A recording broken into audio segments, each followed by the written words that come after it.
My dear students, viewers, Namaskar, Jai. Who provided legal defense to the people arrested aftermath of Chauri Chaura incident? My dear students, यहाँ ये पूछा जा रहा है कि चौरी चौरा घटना के बाद जिन लोगों की गिरफ्तारी हुई थी उनकी कानूनी पैरवी, इनकी वकालत किसने किया था? विकल्प में नाम दिए गए हैं CR Das, Chittaranjan Das, MM Malviya and Krishnakant, Madan Mohan Malviya और कृष्णकांत। थर्ड विकल्प है सैफुद्दीन किचलू और ख्वाजा हसन निजाम, और फोर्थ ऑप्शन है मोहम्मद अली जिन्ना। माय डियर, यहां पूछा यह गया था कि who provided legal defence to the people arrested aftermath of Chauri Chaura incident. तो माय डियर स्टूडेंट्स, सबसे पहले एम जिन्ना का कोई कंसर्न नहीं है, कोई इनका रिलेशन नहीं बनता है, क्योंकि ये उस समय तक ऑलरेडी कांग्रेस को छोड़ चुके थे। तो फोर्थ का तो कोई ऑप्शन, कोई चांस बनता नहीं है। थर्ड में है सैफुद्दीन किचलू और ख्वाजा हसन निजाम। तो माय डियर स्टूडेंट्स, आपको ये पता होना चाहिए कि ये सैफुद्दीन किचलू, ख्वाजा हसन निजाम और डॉक्टर सत्यपाल एक प्रोमिनेंट सोशल रिलीजियस लीडर्स थे पंजाब के, जो रॉलेट एक्ट के विरोध में सामने आए थे, खुलकर सामने आए थे, जिसकी वजह से इनकी गिरफ्तारी हुई थी। और आपको अवेयर रहना चाहिए कि ये जो है सैफुद्दीन किचलू, ख्वाजा हसन निजामी और डॉक्टर सत्यपाल, जो रॉलेट एक्ट के विरोध के कारण जेल में डाल दिए गए हैं, इनकी रिहाई के लिए ही जलियांवाला बाग में सभा हो रही थी, जिस पर जनरल ओडायर ने गोलियां चलवाई थी, और वह महान विभत्स कांड दुनिया के सामने आया था, जिसे हम जलियांवाला बाग नरसंहार के रूप में जानते हैं।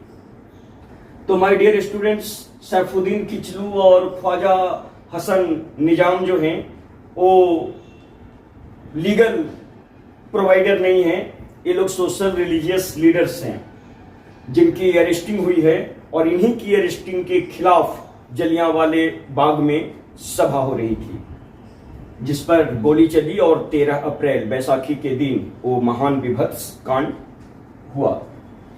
Next, Madan Mohan Malviya and Krishnakant. Possible है, दोनों एडवोकेट हैं, और CR दास में भी पॉसिबिलिटी है।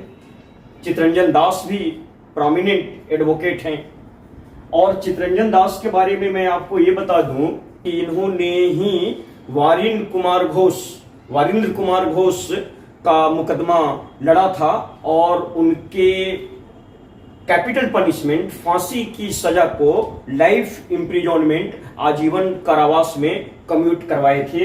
तो ये थे CR दास, जिन्होंने मुकदमा लड़ा था वारिंद्र कुमार घोष का, और उनका जो कैपिटल पनिशमेंट, फांसी की जो सजा थी, उसको वे रिड्यूस करके आजीवन कारावास में तब्दील कराने में सफल हुए थे। तो CR दास का संबंध वहां से है। यहां हमारा आंसर जो है वो ऑप्शन बी है, मदन मोहन मालवीय एंड कृष्णकांत। क्योंकि आप समझ सकते हैं, यदि आपने नेशनल मूवमेंट, खास करके असहयोग आंदोलन वाले दौर को गंभीरता से पढ़ा है, तो आपको पता होना चाहिए कि चौरी चौरा कांड के बाद कांग्रेस का एक बड़ा वर्ग नाराज हुआ था, और वह गांधी जी के साथ सहमत नहीं था। उसमें एक व्यक्ति मदन मोहन मालवीय भी थे, कृष्णकांत भी थे, और मोतीलाल नेहरू भी थे, चितरंजन दास भी थे। लेकिन इनमें से मदन मोहन मालवीय का जो एटीट्यूड था, वो चौरी चौरा कांड के बाद गिरफ्तार हुए किसानों के प्रति अत्यधिक संवेदनशील था। यदि आपने असहयोग आंदोलन और उसके बाद के परिवेश को गंभीरता से पढ़ा है, तो ये बात आपको पता होनी चाहिए, और इन्होंने ही उनकी पैरवी की थी। तो इसमें जो 151 पीजेंट्स छुड़ा लिए गए, सेट फ्री कर दिए गए, रिहा कर दिए गए, वो प्रयास था बिल्कुल मदन मोहन मालवीय और कृष्णकांत का, जिन्होंने बड़े शिद्दत से चौरी चौरा घटना के बाद गिरफ्तार हुए किसानों के मुकदमे लड़े थे और 19 को 8 ईयर 8 साल की सश्रम कारावास की सजा हुई थी और 14 पीजेंट्स को लाइफ इम्प्रिजनमेंट आजीवन कारावास की सजा मिली थी। और इस मुकदमे में जो भारतीय पक्ष के किसानों के मुख्य पैरवीकार थे वो थे मदन मोहन मालवीय। मदन मोहन मालवीय के बारे में थोड़ा और सतर्क हो जाइए। मदन मोहन मालवीय ने ही बनारस हिंदू यूनिवर्सिटी की स्थापना की थी और मदन मोहन मालवीय ही सबसे अग्रणी भूमिका निभाए थे 1915 के हिंदू महासभा के निर्माण में। यही हिंदू महासभा 1951 में अपना परिवेश बदलकर जनसंघ बना, क्योंकि हिंदू महासभा के जो तत्कालीन अध्यक्ष थे वीर सावरकर, उनको गांधी जी की हत्या के लिए जिम्मेदार माना गया और गांधी एसिसिनेशन केस में उनको भी एक्यूज बनाया गया। तो नेक्स्ट जो इलेक्शन पहली बार भारत में हुए 1951 में, उसने हिंदू महासभा ने अपना नाम बदल के जनसंघ कर लिया था। शायद इसका वजह यही था कि हिंदू महासभा पर गांधी जी की हत्या में शामिल होने का दाग लग चुका था। हालांकि इसके जो अध्यक्ष थे वीर सावरकर, उनको न्यायालय से बरी कर दिया गया था। तो यही हिंदू महासभा जो पंडित मदन मोहन मालवीय ने बनाई थी 1915 में, 51 में जनसंघ हो गया और यही जनसंघ जनता पार्टी का हिस्सा बनने के बाद 1980 में पुनर्गठित हुआ भाजपा के नाम से, भारतीय जनता पार्टी। तो आप भारतीय जनता पार्टी के पितामह के रूप में देख सकते हैं किसको, मदन मोहन मालवीय को राजनीतिक तौर पर। और यहाँ जो सवाल था, और आपको ये भी अवेयर करता चलूं कि ये जो सवाल था, who provided legal defence to the people arrested aftermath of Chauri Chaura, ये सवाल recently 2 week before UPSC IAS PCS civil services का जो प्रीलिमिनरी एग्जाम हुआ, उसमें हिस्ट्री सेक्शन से पूछा गया सवाल था। इस बार हिस्ट्री सेक्शन से कुल 16 सवाल पूछे गए, जिसमें 4 क्वेश्चन एंशिएंट से थे और 3 क्वेश्चन मेडाइवल से थे और बाकी के जो 8 क्वेश्चंस थे वो मॉडर्न से थे, स्पेशली नेशनल मूवमेंट से थे और एक सवाल आर्ट एंड कल्चर से था जो इंडस वैली सिविलाइजेशन के डांसिंग गर्ल को लेकर था, जिसको मैं ऑलरेडी डिस्कस कर चुका हूं। तो माय डियर स्टूडेंट्स, अब यहां आते हैं तो हमें एक्सप्लेनेशन का मूल उद्देश्य यही मानना चाहिए कि जो सवाल प्रीवियस ईयर में या करेंट ईयर में सिविल सर्विस के एग्जाम्स में पूछे गए हैं, उन सवालों से हमें एक ट्रेंड बनता हुआ दिखता है और हमारा एक माइंड एडजस्टमेंट होता है सिविल सर्विस एग्जाम्स के स्पिरिट के साथ। और वहां हमें ये ख्याल रखना चाहिए कि जो सवाल पूछे गए हैं उसके लेफ्ट राइट हम कंप्लीट क्लियर कॉन्फिडेंस होल्ड करें, उसके नियर अबाउट हम बिल्कुल crystal clear conceptual information gather कर लें, ताकि आने वाले दिनों में यदि ट्रैक इस तरह से ही इस्तेमाल होता रहा तो बहुत संभावना है कि आपके लिए माहौल ज्यादा हितकारी होगा। तो माय डियर स्टूडेंट्स, यहां मूल उद्देश्य मेरा यह है कि civil service previous year exams में या करेंट ईयर एग्जाम्स में जो सवाल पूछे गए हैं उसका डिस्कशन का जो मूल उद्देश्य है वो है कॉन्फिडेंस बिल्डिंग मेजर्स लेना in order to get competitive spirit and civil servant potentiality. तो इसको गेन करने का सबसे जो बेहतर द बेस्ट ट्रैक है वो है प्रीवियस ईयर के क्वेश्चंस को आप देखिए, उसके जरिए आपको ये समझ बनेगी कि आखिर एग्जाम्स में हमें सवाल किस तरह के देखने को मिल सकते हैं। और इस मामले में आप जितना ज्यादा कॉन्फिडेंस गेन करते हैं उतना ज्यादा आपके अंदर सिविल सर्वेंट पोटेंशियलिटी का लेवल माना जाएगा और आप इस एग्जाम को क्रैक करने के हकदार बनेंगे। तो प्रीवियस ईयर के क्वेश्चन में आज जो क्वेश्चन है वो मात्र 2 सप्ताह पहले UPSC civil services preliminary exam जो हुआ है उसका हिस्ट्री सेक्टर का एक क्वेश्चन था। तो इसमें आपने देखा कि जो क्वेश्चन है वो एक घटना के आसपास है और वो घटना है चौरी चौरा। तो चौरी चौरा घटना के बारे में आपको बिल्कुल अवेयर रहना है। तो मेरा बिल्कुल आपसे नम्र निवेदन है कि प्रीवियस ईयर के क्वेश्चन को, खास करके जो करंट में 1, 2, 3, 4 साल पीछे के जो सवाल हैं उसको देखना बहुत जरूरी है। अब देखिए यहाँ एक बहुत क्लियर कट इंफॉर्मेशन मैं इस्टेब्लिश कर पाया हूँ कि यदि आप 21 का क्वेश्चन देखें प्रीलिम्स का, और आप 22 का देखें, 23 का देखें, 24 का देखें, तो वहां जो हॉरिफिक फियरफुल एटमॉस्फेयर था वो इस बार सब्सिडाइज किया है। विगत 4 वर्षों के सवालों से यदि तुलना करें तो इस साल के जो सवाल है वे ज्यादा इजी हैं, और लगभग सारे के सारे सवाल जो हैं वो इजी टू मॉडरेट के बीच में हैं। तो बहुत ही स्ट्रेंज लेवल का जो कॉम्पिटिटिव कॉम्प्लेक्स प्रेशर होता है एग्जामिनेशन हॉल के अंदर वो जरूर कम होगा, क्योंकि जो स्टूडेंट गए हैं वो 21, 22, 23 और 24 का क्वेश्चन तो जरूर देखे होंगे, और उसके बनिस्बत उनको लगा होगा कि इस बार कुछ ज्यादा मॉडरेट फॉर्म में क्वेश्चन है। तो अभी हमने आपके सामने डिस्कस किया who provided legal defence to the people arrested aftermath of Chauri Chaura, और इस सवाल के जरिए हमने आपको ये बताने की कोशिश की कि इस मुकदमे की पैरवी किए थे मदन मोहन मालवीय। CR दास में भी प्रोबेबिलिटी थी, लेकिन CR दास का क्रेडिट एक दूसरे मामले में है जो वारिंद कुमार घोष का मामला था, जिसमें उन्होंने वारिंद कुमार घोष के कैपिटल पनिशमेंट फांसी की सजा को कम्यूट करा दिया था लाइफ इम्प्रिजनमेंट में। Peasants arrested aftermath of Chauri Chaura incident were get legal defence by Madan Mohan Malviya.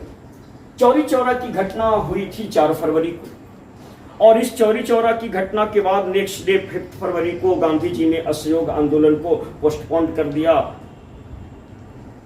इसको लेकर के कांग्रेस के अंदर में बहुत विक्षोभ पैदा हुआ। उसी से स्वराज पार्टी का जन्म हुआ, और 1923 में जाकर के स्वराज पार्टी कांग्रेस के अंदर एक स्ट्रॉन्ग होल्ड बनकर सामने आया। तो इन सब चीजों को आप लेफ्ट राइट देखते हुए अपने को कॉन्फिडेंस लेवल पर थोड़ा अपलिफ्ट करने का प्रयास करिए, ताकि परीक्षा में आप सिर्फ अपने इंफॉर्मेशन के बेस पर न बैठें, बल्कि आपके अंदर इवैल्यूएशन, कंपैरिजनल पॉसिबिलिटी को क्रिएट करके और ऑप्शन को डिस्कार्ड करने या चूज करने की क्षमता हासिल हो सके।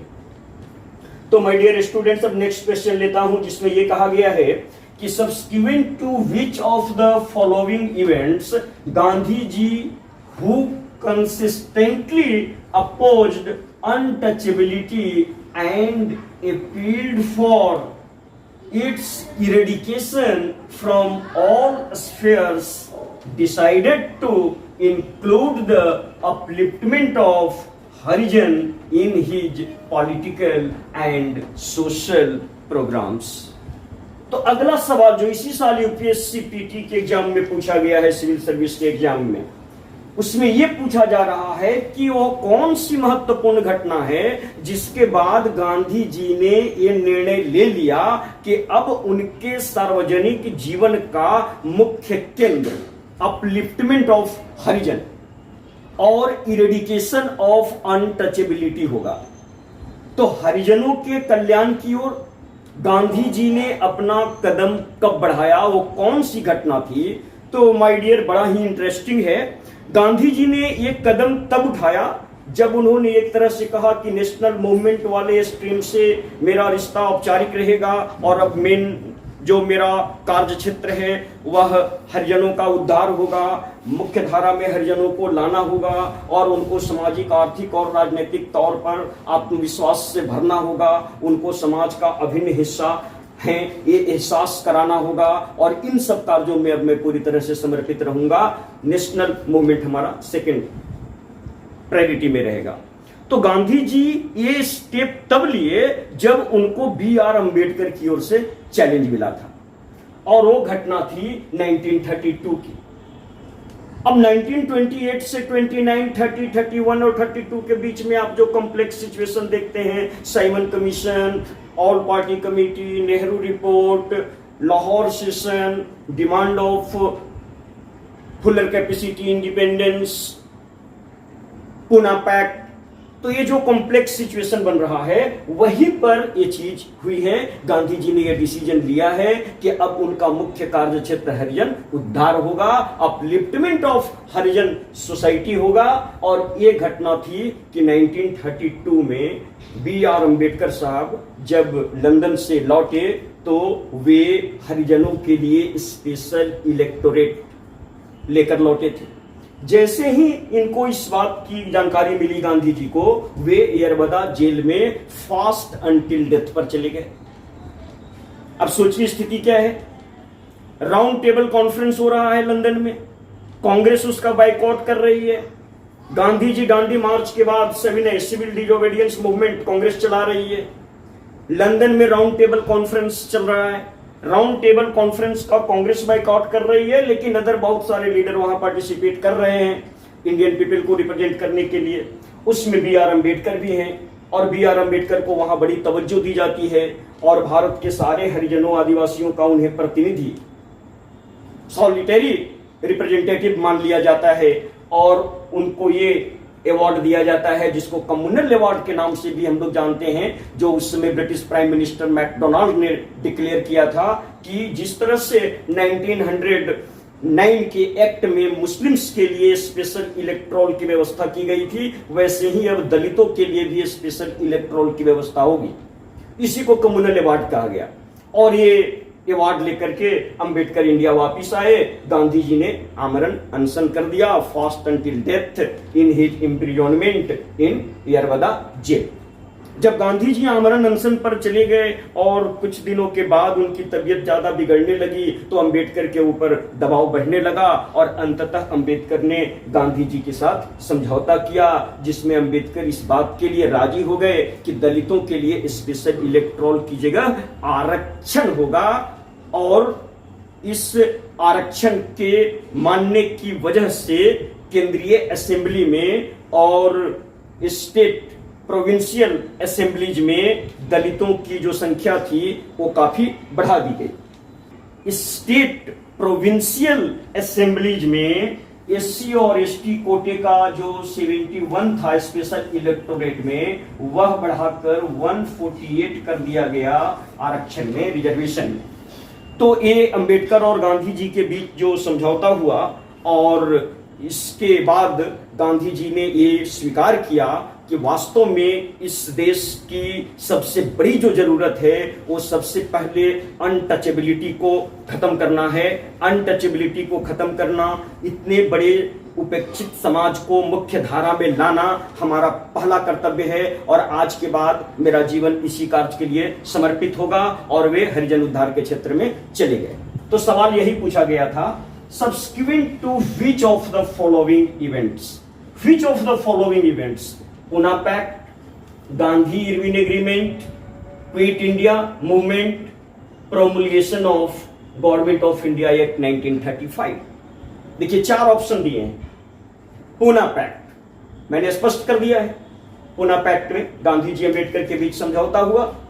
हरिजनों के मुद्दे पर अंबेडकर का जो आक्रोश था उसको शांत करने के लिए और वास्तव में देश की सेवा करने के लिए गांधी जी ने अपना कार्य क्षेत्र परिवर्तित कर लिया और वे अंबेडकर को आश्वासन दिए कि आजाद भारत में हरिजनों के लिए सब व्यवस्थाएं की जाएगी, जिसकी वजह से वे सामाजिक, आर्थिक, राजनीतिक और सांस्कृतिक रूप से इस देश की मुख्य धारा का हिस्सा बन सके। तो यह हुआ था पूना पैक्ट के बाद गांधी जी ने यह डिसीजन लिया। गांधी इरविन पैक्ट, ये फर्स्ट फेज जो है सिविल डिसोबीडियंस मूवमेंट का, जो शुरू हुआ था दांडी मार्च से, उसका स्थगन होता है 5 मई, सस्पेंड होता है वो 5 मई 1931 को गांधी इरविन पैक्ट से। और इस गांधी इरविन पैक्ट से सिविल डिसोबीडियंस का जो फर्स्ट फेज था, जो दांडी मार्च से शुरू हुआ था, उसका अंत किया जाता है और Gandhi ji second round table conference में बात करने के लिए जाने को तैयार होते हैं और वे वहां जाते हैं। तो ये गांधी इरविन पैक्ट 5 मई 1931 को हुआ।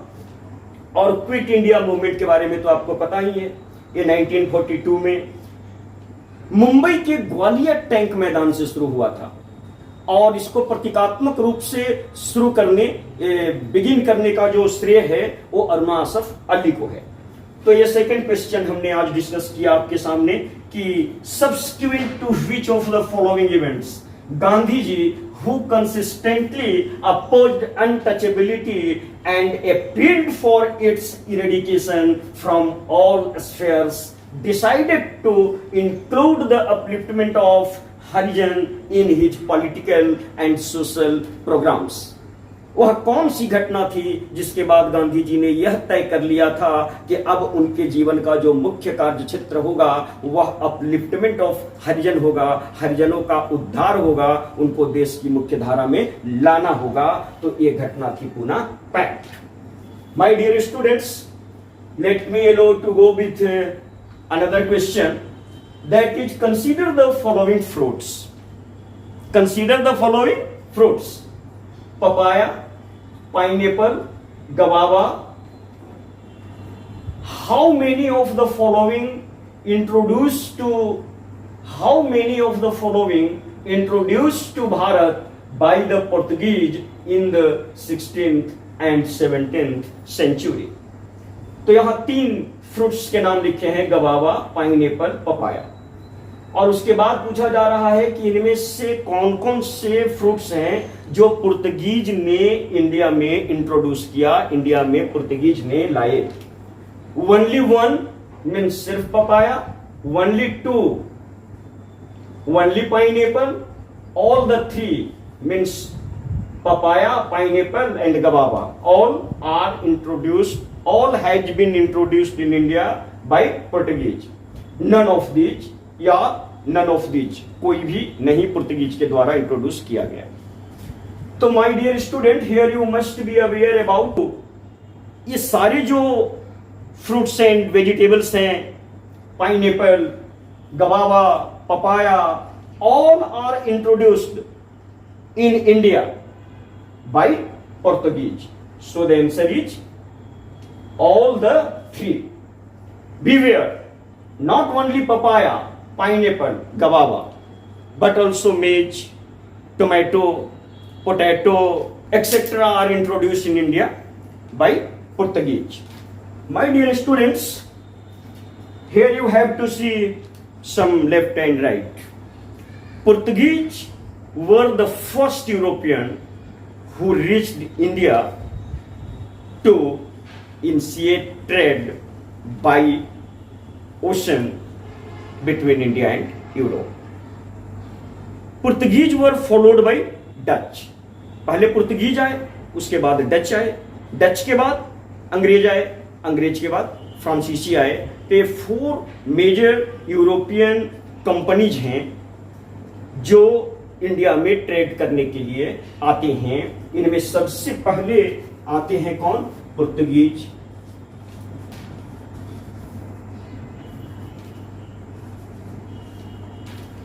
इसके बाद आते हैं डच, इसके बाद आते हैं इंग्लिश और इसके बाद लास्ट में आते हैं फ्रेंच। तो ये ऑर्डर है इनका भारत में आने का। As you know that it was none but Vasco da Gama who was first European to reach Indian coast at first between 1609 to 12। They built their first fort in India at the confluence of Arab Sagar and Mandvi, original river of Western Ghat, named as Aguada।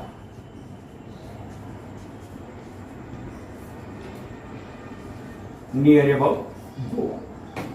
So it was Portuguese who first came to India from Europe in order to large scale trade between India and Europe, and Portuguese were the first who introduced various types of fruits and vegetables in India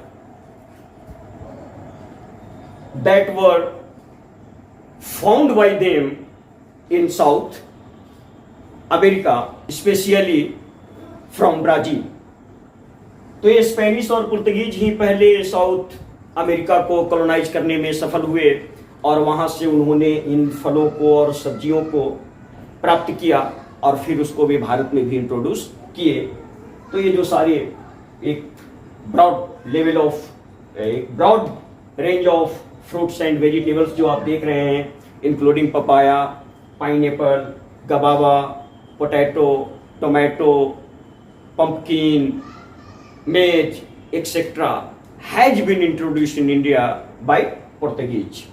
Portuguese were the first came to India by sea route, and they established their first fort at Aguada near about Goa. They built this fort between 1609 to 12. Then Dutch came to India. Dutch had been followed by Britishers. On 31st December, the last day of 1600, 19 leading merchants, traders of England and Queen Elizabeth formed East Bharat Company and provided license to trade with India. लेकिन east India company की स्थापना तो हो गई थी 1600 में 31 दिसंबर को, but they get permission after a long time because Portuguese have their influence in the court of Mughal imperial. Ranks 1619 में तो ये हालत हो गई थी कि अंग्रेजों के जो इंडिया में कैप्टन थे उन्होंने दरबार में मुगलों की जाकर के माफी मांगी और हर्जाना भरने के बाद उनको ये लाइसेंस मिला कि वो इंडिया में अपना फोर्ट बना सकते हैं और इंडिया के साथ व्यापार कर सकते हैं और अपने फोर्ट की किलेबंदी भी कर सकते हैं.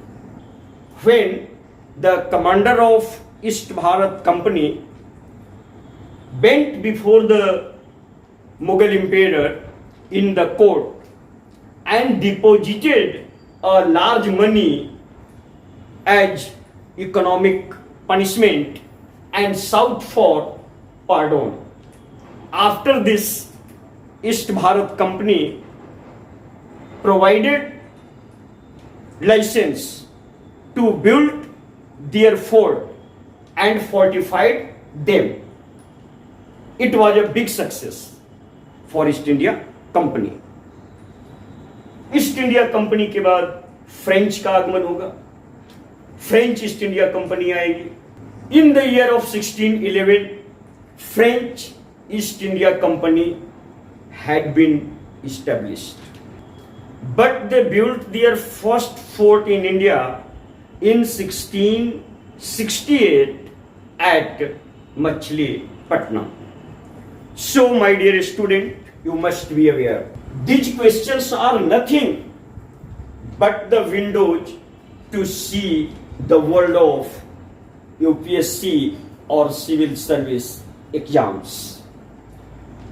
Once again, you must be aware about the arrival of Europeans. First, it was Portuguese, Vasco da Gama.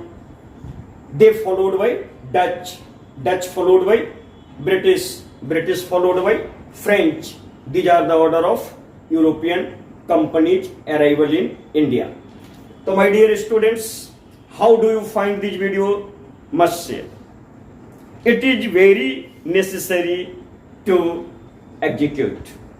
So please like, share and subscribe the channel and provide us enough strength to remain solid on this track known as Markandeya mission.